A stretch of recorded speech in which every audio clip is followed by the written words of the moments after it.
Hi, I'm John Arana, and this is Karina San Martin. Hey everybody, what's up? And we are here once again at The Drop. The Drop.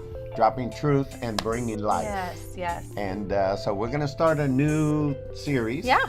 A new conversation, and we're going to talk about some leadership principles that apply to everyone. Men, women, married people, parenting. Yeah. But also, these principles are there to protect yourself. Leadership is tough.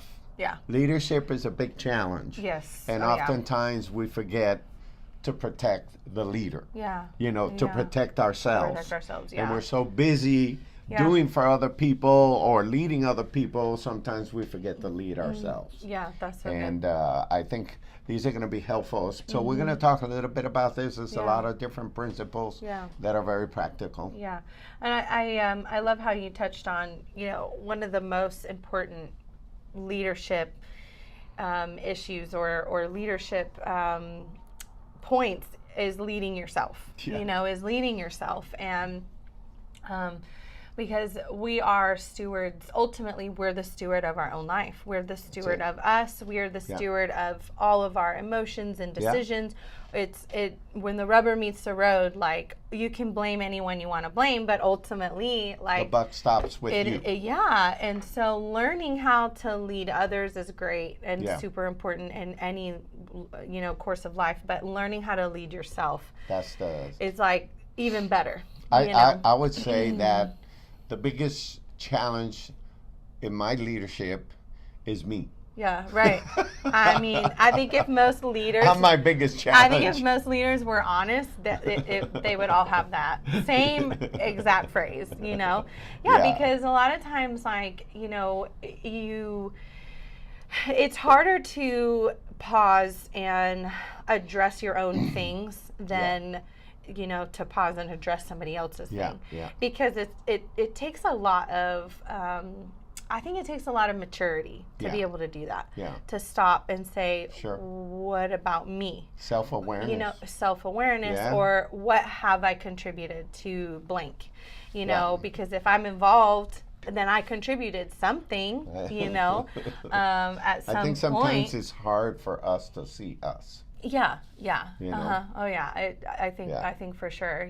But so I do think that these truths, that these principles will help you with your personal, relationship with yourself, with relationships with your family, especially if you're a parent. A parent is constantly leading, no matter what. Even when you're doing a terrible job, you're leading. When you're doing a great job, you're leading. Even if you don't think you're a leader, you're a leader. Your leadership does not halt just because you have a bad day, and so it'll help you at work, even if you're not in like that leadership role, like manager or boss, like, you have to lead yourself, where you still set example for coworkers. That's a form of leading also. So this is going to be so helpful, I think, in a lot of different levels. I think it'll help a lot. Yeah. The first principle is play to your strengths. Yes. Oh, that's a good one. And this is something that, boy, especially in Christianity, we want to fix people so much. We are so focused on fixing people, because we think that Christianity is about fixing people, and it's not. But it's not. But great leaders play to their strength. Yeah, that's They focus on what is it that they're gifted to do.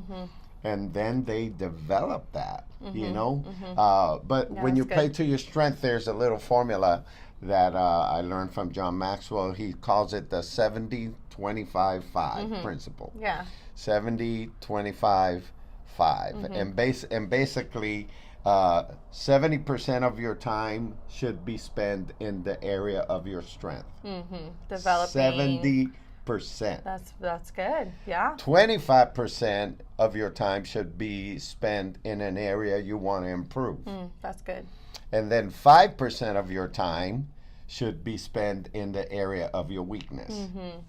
That's really good. And think about most people are like, man, I gotta really work on this weakness. I gotta work on this weakness. Which, I mean, honestly, could be very discouraging sometimes, you know, because everybody has their own strengths. And, you know, as I was kind of looking and prepping for today, for this topic, I thought about when I played volleyball. Yeah.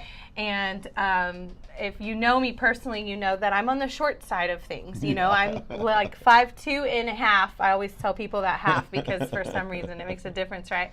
Is that with heels or without heels? That's flat foot. Flat foot, okay. 5'5". 5'2.5". Okay. And anyways, so in volleyball, like you kind of need height to do certain things, to block, to spike, you know, to at least some height. You know, course. You can work on your jump and blah blah blah. Yeah.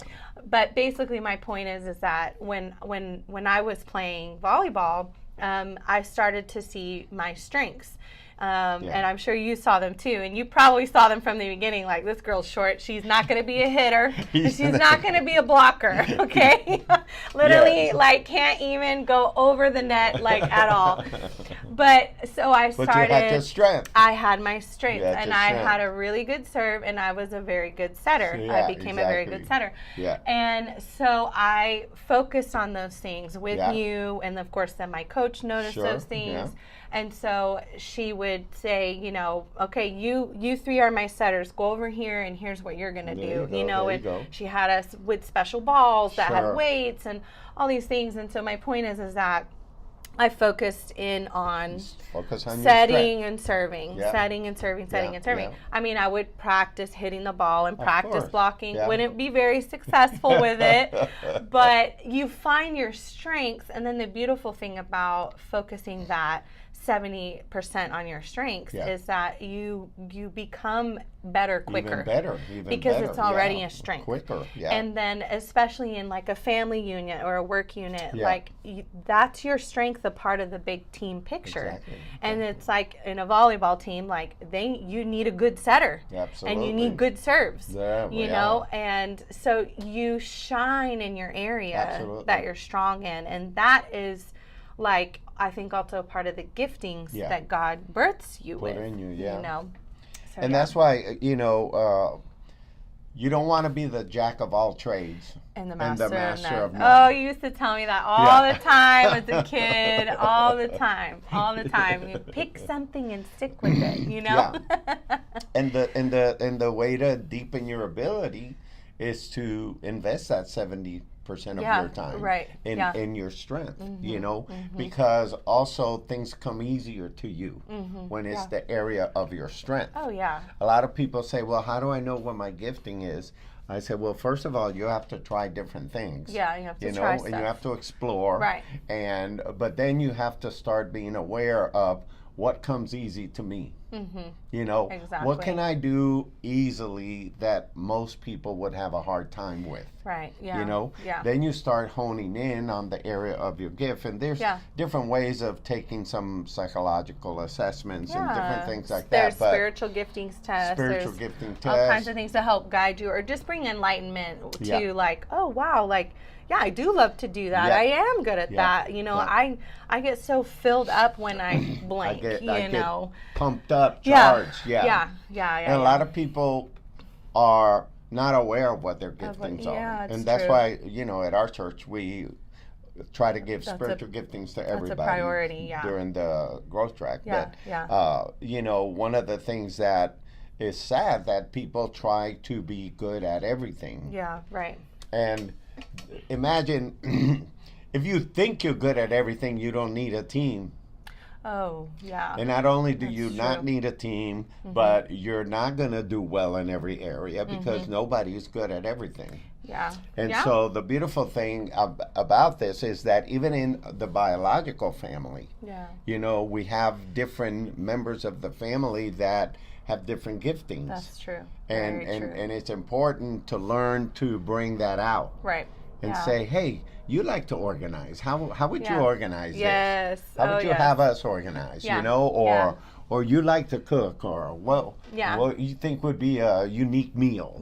You know, and then it makes everyone feel that we're a part of it. Yeah. But above things, what we're talking about is how to protect yourself. You know, don't live a life of disappointment trying to make your weakness your strength. Become your strength. Because it's not. Right. Yeah. And I think being able to recognize that is like recognize your strengths and your weaknesses. Yeah.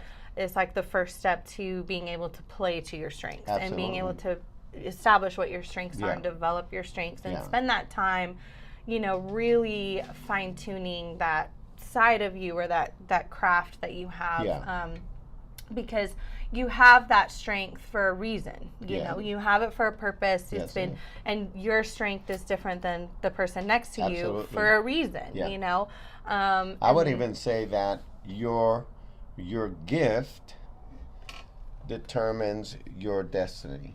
Oh yeah. Your gift determines your career. Your gift determines your ministry. Your gift determines what your contribution can be to this world. Yeah. You know, because in Deuteronomy, it talks about, it's either Deuteronomy or Exodus. It talks about that God gave wisdom to certain people, and with that wisdom came that gift. And then when he asked Moses to build the temple, he said, I want you to select the guy that I've gifted with wisdom to work on jewelry. And I want him to do the jewelry for the temple. I want that guy that knows how to work on metal that I've gifted him. And so your gift determines what you should be doing in life. Yeah. A lot of times, I mean, I think that's the ideal. That's the ideal, you know, of course. I don't think everyone always lands there, unfortunately, but it's never too late. You know, it's never too late even to find things to do on the side, you know, or whatever. But I think it is super important to not only recognize your own strengths, you know, for yourself, but I think that helps you recognize, like, in the people around you, what their strengths are too, you know.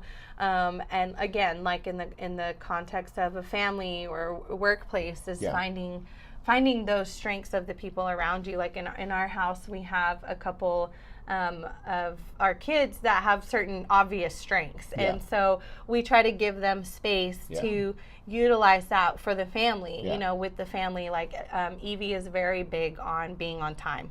She's like, and so she's like our timekeeper. You know, when we said, okay, we're leaving at this time. God bless her. You know, I know, and she's always like, we're gonna be late. We're always late. And she likes to be early, which I love. You know, and so she's like, we gotta leave at this time, and and so when we're going somewhere really important, I tell her, like, give us a 10-minute time, like 10 minutes, you know, 5 minutes, you know. She's the timekeeper. She's our timekeeper. And cool. Then we have Grace, who loves to organize and plan things. Okay. Loves to organize and plan things. So anytime we're planning something, I always pull her in, and I'm like, hey, what do you think about this? Right. You know, Or sometimes I'll be like, hey, can you organize the pantry for me, or organize? And she's like, ooh, yeah, you know. I love it. And so, you know, and then that's also helping them recognize their strengths. And it also makes them feel good about themselves. And teaching them, hey, let yourself shine in your strength. Exactly. You know, give it attention.